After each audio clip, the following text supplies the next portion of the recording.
No, bueno.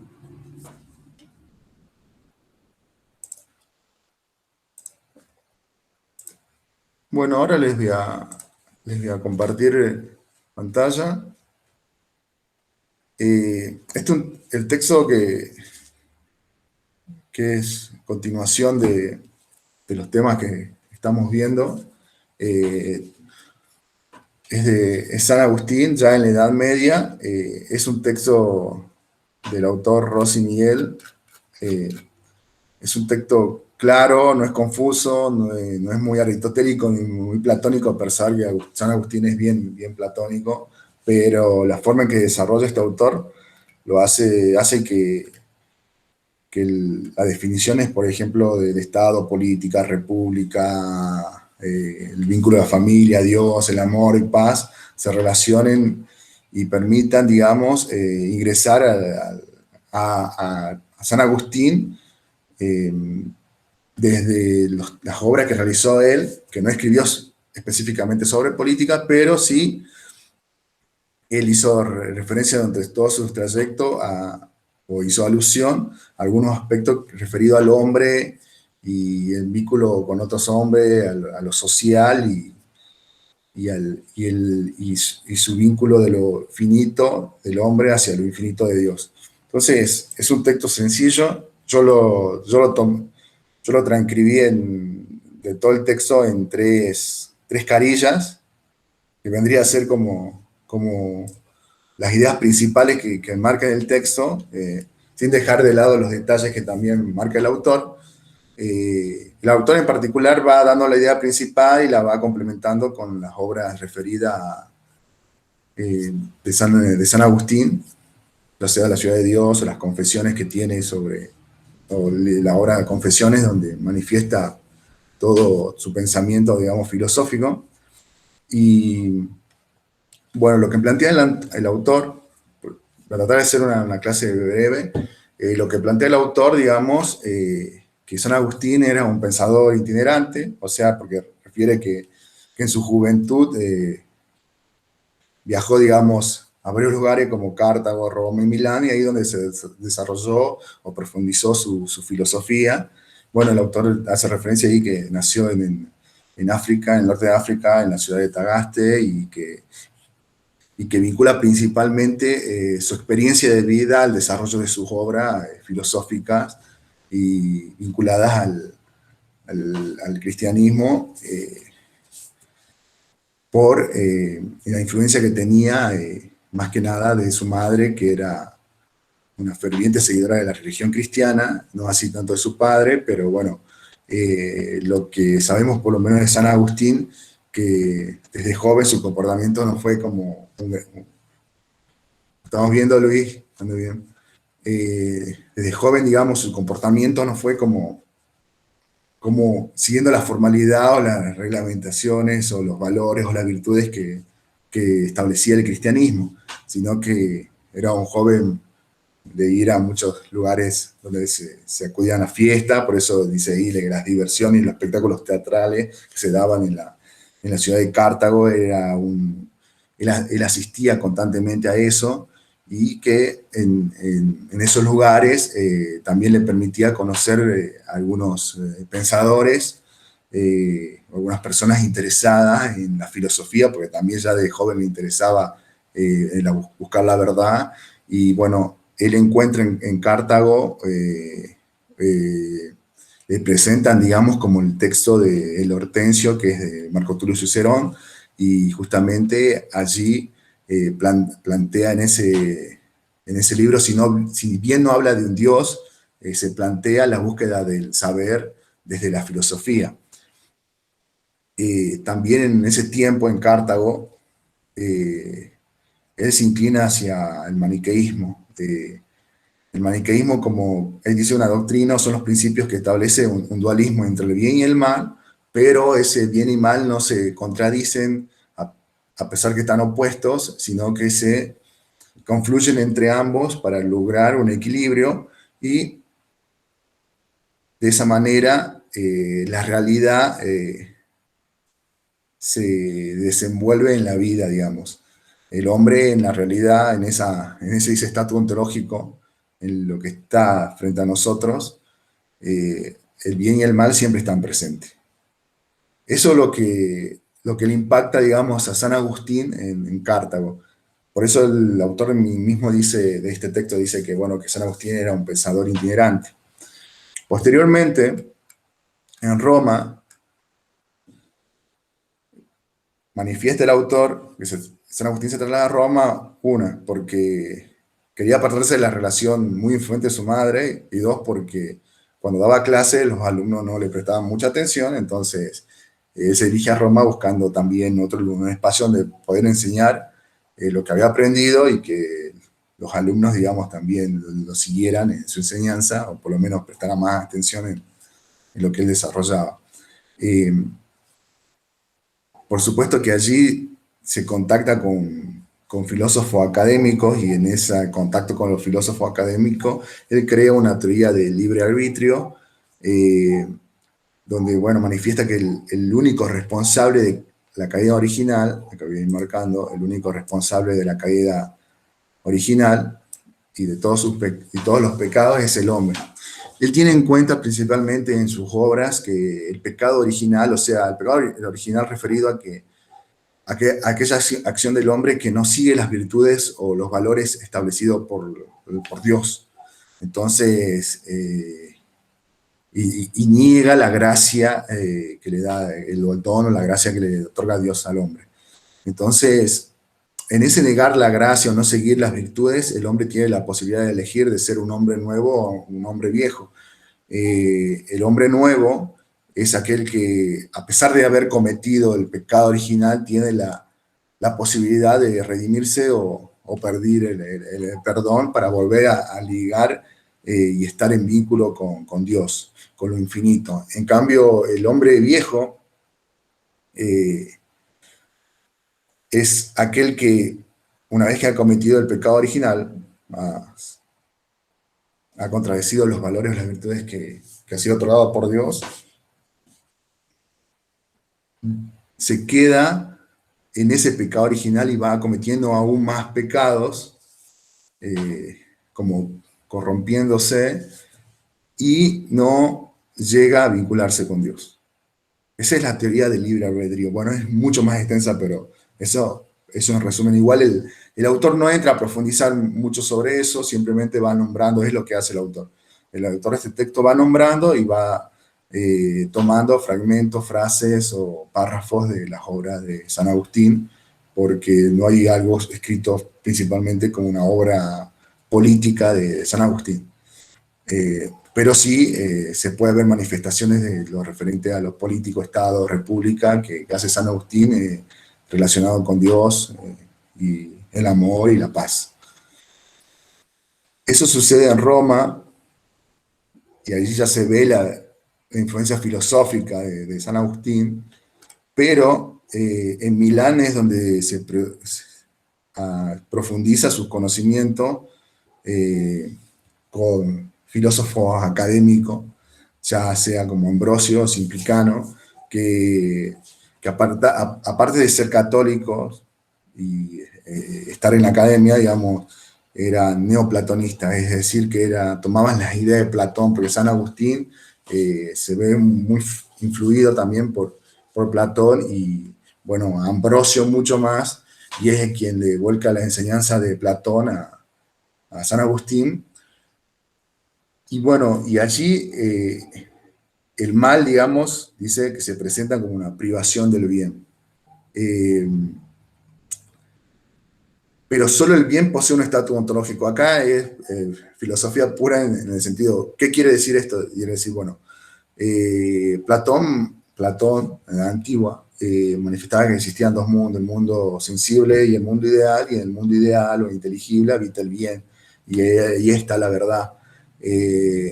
Entonces, los nuevos platónicos de ese tiempo, que era Ambrosio y siguiendo a San Agustín, consideraron que seguía prevaleciendo el bien sobre el mal, ya porque en la jerarquía el bien es la verdad. Pero en este caso el bien como verdad es Dios. ¿Y de qué Dios estaba hablando? Del Dios cristiano. Algo que Platón, digamos, no lo mencionaba como un Dios cristiano, sino decía el bien y la verdad acá, el bien, verdad, y Dios, digamos, ya se incursionó en lo que es San Ambrosio y San Agustín. Entonces, por eso refiere el texto que la imagen de lo divino se manifiesta como la idea inteligible de un mundo que está más allá del nuestro que vemos cotidianamente. Y aquí se introduce la figura de ese Dios cristiano bien fuerte. Entonces, refiere justamente que el hombre tiene que saber distinguir entre la ciudad terrena y la ciudad de Dios. Dice Civitas de Renae y después Civiti Dei dice la ciudad terrena y la ciudad de Dios. Y en la ciudad terrena dice que el hombre toma al mundo como fin y en la ciudad de Dios el hombre toma a Dios como fin. Entonces hay una gran diferencia entre las cuestiones materiales de una ciudad terrena para satisfacer las necesidades personales y las cuestiones no materiales sino espirituales propias de la ciudad de Dios y que nos vinculan con Él de una forma distinta, de la finitud nuestra a la infinitud de Dios. Son los principales aportes filosóficos, por ejemplo, que realiza San Agustín. En estas tres ciudades, el autor marca que fueron la base del pensamiento de San Agustín. Pero en cuanto al desarrollo de lo vinculado a la política y a algunos términos técnicos referidos a ello, los autores que investigan a San Agustín o que se dedican a realizar el estudio de la Edad Media, seguramente en el texto van a leer Le Goff, o hay varios autores o Gigón, que se mencionan, y que este autor los va tomando y la estructura de una cierta manera en cuanto a la definición o cercanía a una definición de Estado. Él ve tres posturas, entonces si le preguntan a San Agustín cuál sería su definición de Estado, su aproximación a la verdad de Estado, que es un Estado, ve tres posturas, una pesimista, la otra optimista y la tercera la ecléctica. ¿Qué refiere la pesimista? Y plantea esto. El Estado es producto del pecado original, es decir, que el Estado ha sido creado por el hombre en razón o por consecuencia del pecado de contradecir todas esas virtudes o valores que posee el hombre y que han sido dados por Dios. Entonces, ¿por qué? Porque dice, bueno, el Estado se constituye o se hace más fuerte, como pueden ver, dice, a través de la guerra o de la sangre. Entonces, logramos la paz, pero antes de lograr la paz hay un montón de guerra y de sangre. Entonces, muchos creían que San Agustín estaba de acuerdo con esa postura de tipo pesimista, pero el autor aclara que en realidad lo que le atraía a San Agustín era la forma de república que tenía el Imperio Romano, no la forma que ejercía el Imperio Romano ante el avance y la conquista hacia otros lugares. Entonces, ahí ven, digamos, una forma de cómo consideraba San Agustín al Estado. Esa es una postura pesimista. Después viene otra postura que es optimista, que dice, bueno, pero el Estado también tiene algo, podemos decir, bueno, ¿y cuál es? Que dice que el Estado es como una gran familia. El núcleo principal de todo Estado es la familia, entonces, y la familia es un orden social y natural, propio de lo humano, y a partir de ahí, en la familia, esto casi es, y él menciona autores, casi aristotélico, porque recuerdan que Aristóteles decía, bueno, está la familia, se crea la aldea crea la ciudad se logra la felicidad porque cada uno puede obtener o cubrir sus necesidades básicas, todo eso. Acá algo similar se dice que hay a pesar de ser San Agustín seguidor de Platón, se ve que también lo ha leído Aristóteles, como todo, o sea, no podía no leerlo al que fue discípulo de Platón. Entonces, eh, lo que agrega San Agustín es que ese núcleo principal que da inicio a la familia se traslada se hace más amplio y se hace el Estado. Así como el padre cuida de sus hijos, el Estado también tiene que cuidar de los suyos, o sea, cuidar de los ciudadanos, por ejemplo. Eh, pero él aclara, ahí justamente dice, que el concepto de autoridad familiar se distingue del concepto de rey, político rey, porque generalmente el padre que tiene o la madre, ya sea, que está encargado de la cuestión de familia, siempre tiene que brindar lo mejor a sus hijos. Y el Estado y el político de rey también tienen que brindar lo mejor, aunque muchas veces no se da. Entonces, allí, como dice el autor, se está planteando lo de una teoría política en base a la vida social, o sea, la vida de familia que se hace más grande y se convierte en Estado. Esto es lo que plantea de la posición optimista San Agustín. Por supuesto que el Estado que se constituye, según San Agustín, eh, tiene en sí coerción también, es decir, que en un Estado constituido en una gran familia tiene que haber cierto tipo de exigencia. Y acá se desprende de Aristóteles, por ejemplo, porque dice, no hay esclavo por naturaleza, como decía Aristóteles, sino que va a haber un cierto castigo de servidumbre a aquel que vaya o actúe en forma contraria a las virtudes y a los valores que otorgó Dios al hombre y cometa el pecado original, digamos. Entonces, el pecado permite que, que haya una coerción para aquel que lo comete y eso no significa que sea injusto. Es una forma de manifestar, digamos, cuidar el orden y lo social, digamos, o el orden social de la vida política del hombre en ese gran estado que lo considera San Agustín como una gran familia. Eso hay que tenerlo en cuenta porque esto se profundiza más que ese orden se mantiene porque existe una paz y existe el amor. Y acá hay conceptos bien espirituales o metafísicos, si quieren llamarlo.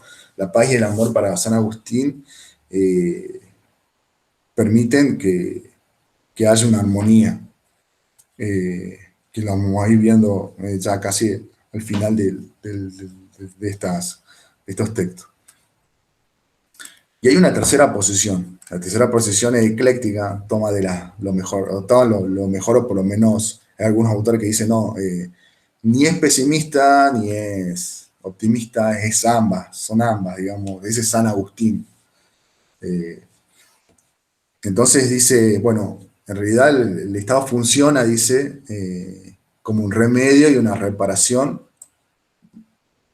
al estado del pecado, acá del pecado original como principal fuente de conflicto entre los hombres.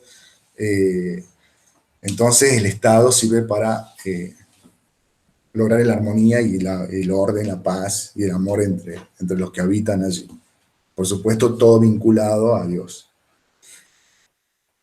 Manifiesta que la naturaleza humana es esencialmente social, porque cuando ustedes vean el texto dice, bueno, lo que voy a tomar en cuenta, dice, es lo social y la insociabilidad humana, dice. Entonces, como que divide dos grandes ramas, la mirada de lo social de San Agustín y la que es insociabilidad, también mirada desde el punto de vista de San Agustín.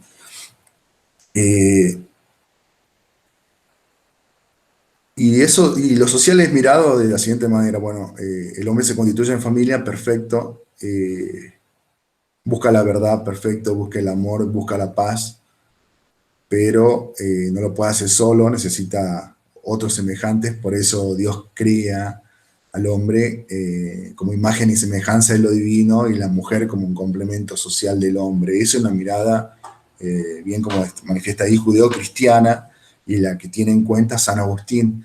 Entonces, la familia como ese núcleo básico siempre busca el bienestar de los suyos, eh, y ya extendiéndose a lo que es el Estado como de esa gran familia, el Estado también tiene que dictar leyes y esas leyes tienen que tender a ser lo más justo posible, eh, pero no puede en esas leyes el Estado prohibir el culto al verdadero Dios, al Dios cristiano. Ese es el límite que tiene, digamos, el Estado en sí. Después puede generar a través de sus leyes un castigo de servidumbre a aquel que cometa algún acto contrario a los valores del cristianismo. Lo que también plantea aquí, y considerando a la familia como extensión del Estado, que la familia debe seguir, dice, la ley natural, referida a la ley divina, digamos, y la ley civil, referida a lo que está planteado ya en el Estado, y, y que la familia tiene dos fines, uno social y otro doméstico. Lo social referido al Estado y lo doméstico referido a dentro de la casa, digamos, constituida por el núcleo familiar. Esto es la mirada social de San Agustín, porque al ser imagen y semejanza de Dios, el hombre necesita de los otros para convivir en armonía, en paz, siempre teniendo en cuenta que primero es la familia y después el Estado y la extensión más grande de la familia, donde hay leyes en ambos lugares. Entre eso, esta posición ecléctica también manifiesta la insociabilidad humana. Y, y lo principal de la insociabilidad humana, o sea, lo que provoca la insociabilidad humana, dice que proviene del pecado original.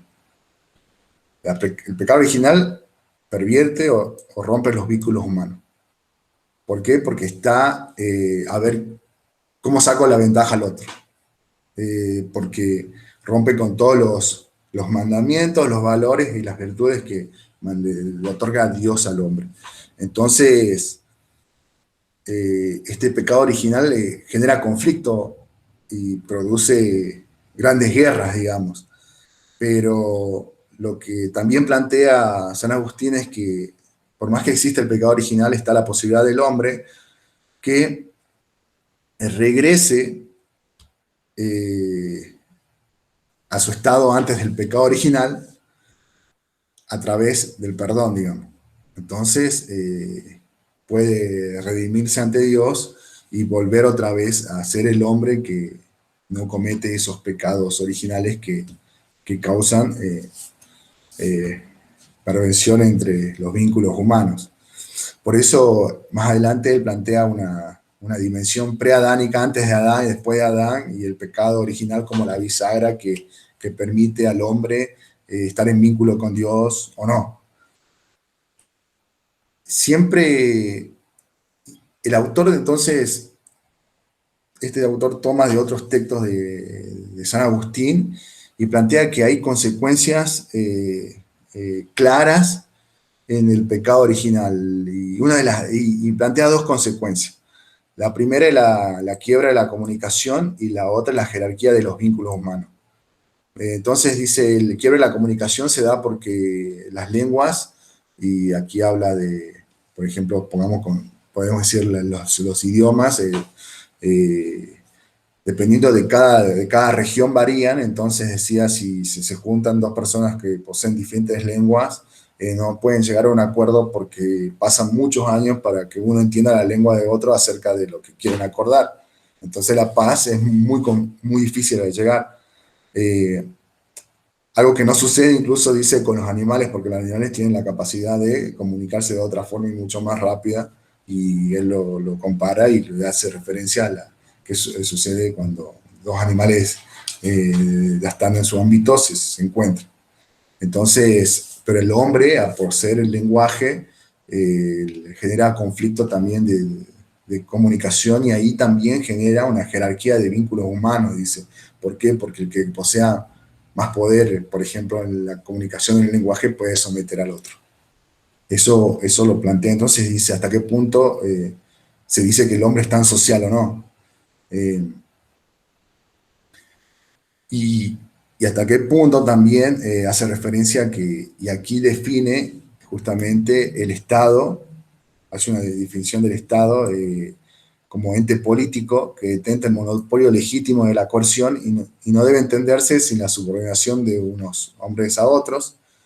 El juicio de Dios es incapaz de injusticia y sabe imponer penas según el merecimiento de los delincuentes.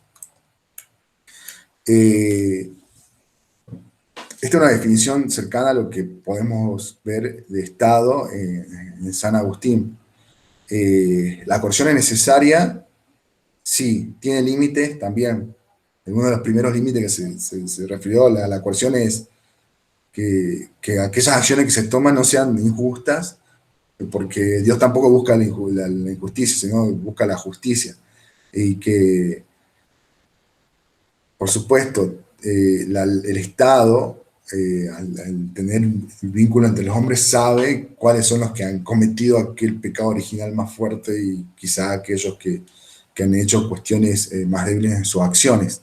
Entonces necesitan una ley que permita un orden, y ese es una ley social, digamos, que tiene que estar vinculada constantemente con la ley natural o la ley divina que pertenece a Dios. Y es así que el Estado, dice, tiene que garantizar la vida de toda la sociedad, en vínculo de uno con los otros, debe restaurar constantemente el funcionamiento colectivo de la humanidad y garantizar la paz y el orden. Porque la paz y el orden, digamos, toman como base el amor, que es como una armonía entre todos, y que no tiene que hacer diferencia, dice ahí, entre cristiano o pagano. O sea, el Estado, hacer una familia más grande, a tener una ley social, debe garantizar ese orden, restaurarlo, y aparte, en esa restauración tiene que buscar la paz constantemente.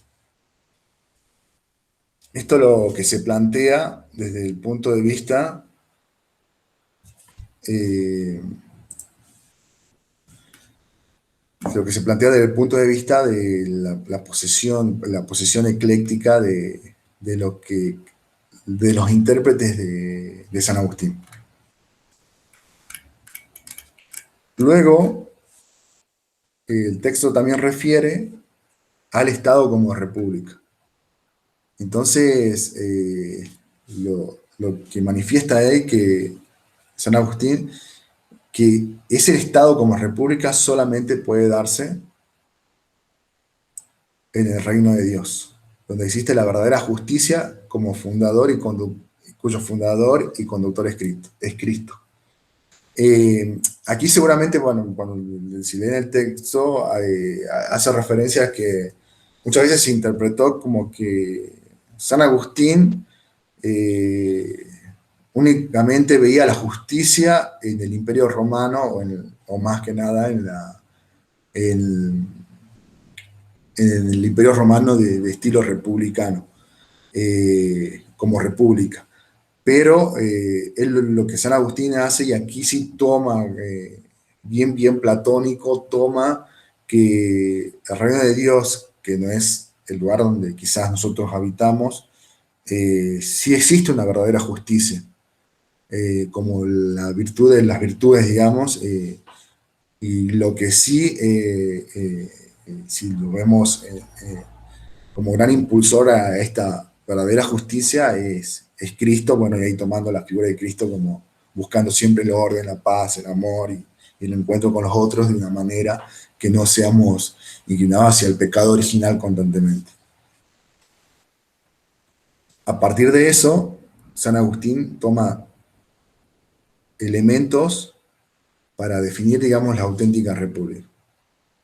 Entonces, y aquí hace otra vez hincapié en, en Platón y antes de Platón en Pitágoras, donde refiere a una armonía como la música, y acá que como una canción, cualquier canción que nosotros escuchamos, la que nosotros vemos en YouTube, eh, posee una armonía, es decir, que cada nota está en su lugar y la melodía que permite esa armonía nos dice algo. Eh, entonces, el orden social que tiene que haber en el Estado tiene que tener esa armonía para estar en paz y en amor constantemente. Eh, por supuesto que en esa armonía también puede haber diferencias, pero siempre buscando el encuentro para que esos opuestos sean, no similares, pero por lo menos coexistan de una manera acorde a un orden. Y él plantea, en base a este concepto de musicalidad o armonía y eso, que en la República hay que distinguir dos instancias, dice. Entonces hace referencia a la noción de república como tarea o empresa del pueblo y por lo tanto con interés primordial de este y la distinción entre los conceptos de pueblo y multitud. Para, para diferenciarlo, la multitud no es lo mismo que el pueblo. La multitud no se organiza, el pueblo se organiza en tomar ciertas decisiones del orden social. La familia, como un núcleo primario, se organiza y permite que luego surja el Estado, pero es una decisión del pueblo, no de la multitud, porque la multitud ante un estímulo cualquiera puede reaccionar de la forma más perversa, digamos. Entonces, pero un pueblo organizado, un pueblo que se organiza ya es distinto. O es una cuestión ya técnica, digamos, de estos conceptos referidos a pueblo multitud, que lo toma San Agustín en particular. Y también lo que haciendo referencia a que el pueblo tiene que saber, y la familia y el gran Estado, o sea, la familia ya organizada en el Estado, tiene que saber que sus instituciones y el Estado mismo no es un bien superior, no es algo como la justicia o la verdad, sino como que son administradores de lo terrenal y de los medios que en lo terrenal nos permiten a nosotros tener un mínimo de orden y paz. Entonces eso también hay que diferenciarlo. Para que no crean que, por ejemplo, el Estado o las instituciones que refieren al Estado son las que toman la decisión por sí y la persona que te da el poder toma la decisión para lo con otros. No, no. Y quien toma la decisión quizás se la toma en base a un Dios que establece ciertos principios o valores a seguir y que permiten que el hombre no caiga en el pecado original. Entonces, hay algo principal que considera San Agustín y justamente que los elementos que constituyen el orden universal es el amor y la paz. O sea, en base a esto, el amor y la paz, San Agustín constituye toda su filosofía. Por supuesto, el amor y la paz no del hombre así, por el hombre por sí solo, sino con un cierto vínculo ligado a ese Dios, al Dios cristiano, digamos. Donde cada ser tiene que tratar de buscar constantemente a Dios, sin caer en el pecado original. Y San Agustín establecía, si bien no lo dice el texto, pero lo poco que recuerdo decía que, bueno, que la pregunta de dónde estaba Dios o dónde se encontraba Dios, y él hacía referencia de que el hombre posee un corazón, nosotros poseemos un corazón, dentro del corazón existe el alma y dentro del alma está la voz de Dios o está Dios. Y era una pregunta que el encuentro con Dios, él lo relacionaba con la temporalidad. Bueno, ya esto es una cuestión bien metafísica, pero todos los hombres, y ahí dice todos los entes, o sea, todo lo que está en este mundo, eh, pueden llegar a esa paz, por supuesto, pero pueden llegar a encontrar a Dios, pero claro, no todos lo hacen de forma igual, entonces eh, está la opción del hombre en que de, de ir de una ciudad terrenal, digamos, a la ciudad de Dios, y que no hay que entender muchas veces que a pesar que existe esa ciudad terrenal, donde se logra una paz terrenal, es un bien absoluto, sino que justamente la paz terrenal y ese, o la paz absoluta o eterna se puede alcanzar no en la ciudad terrena, acá bien, como bien platonista, digamos, sino en la ciudad de Dios, que es otra obra, es otra obra que escribió, que tiene San Agustín. Eh, entonces, lo principal que lo mueve el pensamiento de San Agustín es la paz y el amor, por supuesto, con toda la jerarquía que requiere para que haya paz, tiene que haber alguien que tome las decisiones, tanto en la familia, en una familia más amplia, tanto en el Estado y en la eternidad, Dios, digamos. Siempre buscando la verdad y la justicia, como el bien supremo, y evitando, digamos, caer constantemente en el pecado original, o sea, aquello que sea contrario a las virtudes o a los valores que establece Dios. Entonces, lo que plantea San Agustín es que el hombre en lo social tiene que seguir un cierto orden y paz, eh, no solamente en lo que refiere a la familia, a través de una ley natural o divina, como quieran llamarla, sino a través de una ley social que es más amplia, que está plasmada en el Estado, y todo eso en base a lo establecido por los principios divinos que otorga, digamos, Dios al hombre, y que le permite participar de él constantemente en la búsqueda de, de Dios, y que a partir de ahí el hombre se constituye en un hombre nuevo, siguiendo a Dios, y no en un hombre viejo siguiendo los pecados originales, porque muchas veces el Estado se constituyó en base a las guerras, sangre y a ver al otro como enemigo. Digamos, esto es el planteamiento referido a San Agustín. Eh, Ustedes lo van a ver, es lo que vienen ustedes acá, las tres carillas, es lo que está planteado en estas 22, digamos, carillas de este texto referido al pensador político San Agustín.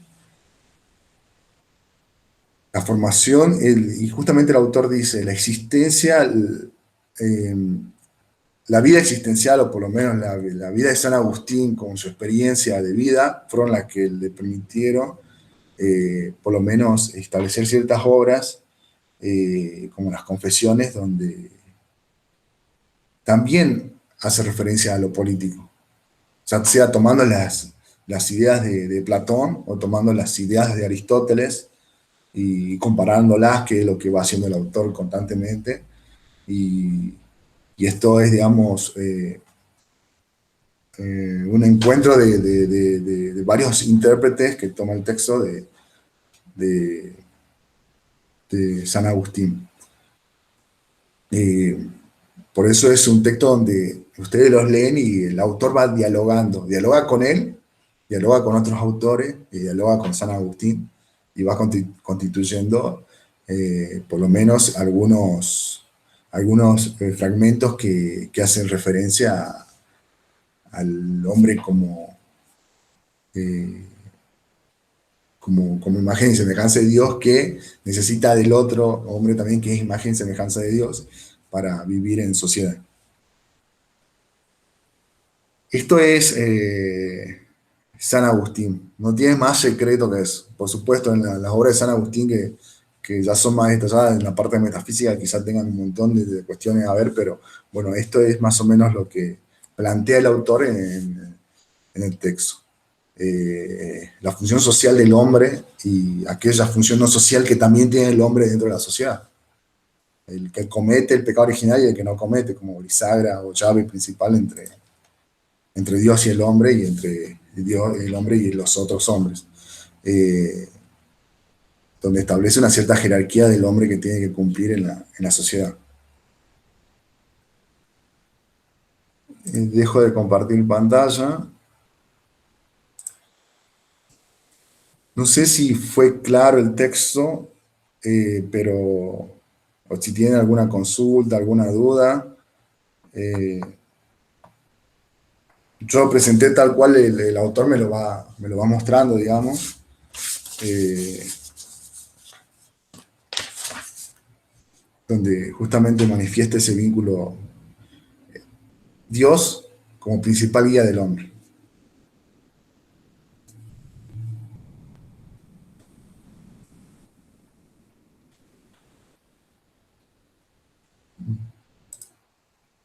Bien, no sé si tiene alguna pregunta, algo respecto al texto. Después, si quieren, hacemos preguntas para los que entraron respecto a qué decisión vamos a tomar en cuanto a si hay parcial o no. Pero bueno, eh, para nosotros, digamos, desde la cátedra, por lo menos es importante que, que se vea algo de San Agustín, algo de Santo Tomás y Maquiavelo para que no quede ese vacío de siglos en el pensamiento que cuando tengan filosofía política 2 le permita por lo menos tener unas bases mínimas para poder entender por qué se va dando, porque de filosofía en sí siempre los pensadores que van surgiendo toman las ideas de los anteriores y se van constituyendo. Por ejemplo, acá de San Agustín en particular, a pesar que dice que es neoplatonista, toma también,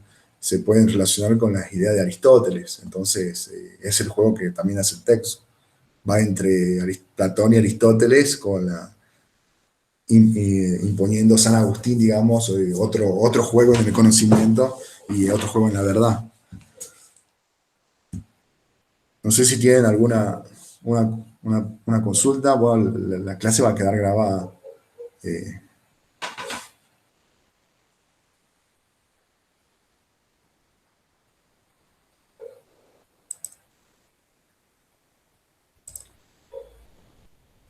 Bien, entonces, bueno, si no hay consultas, eh, a ver, paro la grabación.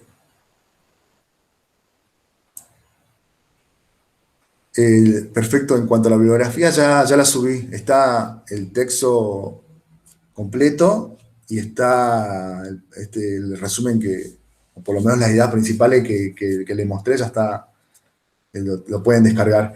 Vayan a la parte final del... Ah, bien, lo de Santo Tomás Maquiavelo, todavía eso no. Ya lo vamos a subir. Justamente tengo que conversar el tema ese de los textos con las profesoras, para ver si agregamos o no texto. Eh, eso lo consulto y vemos.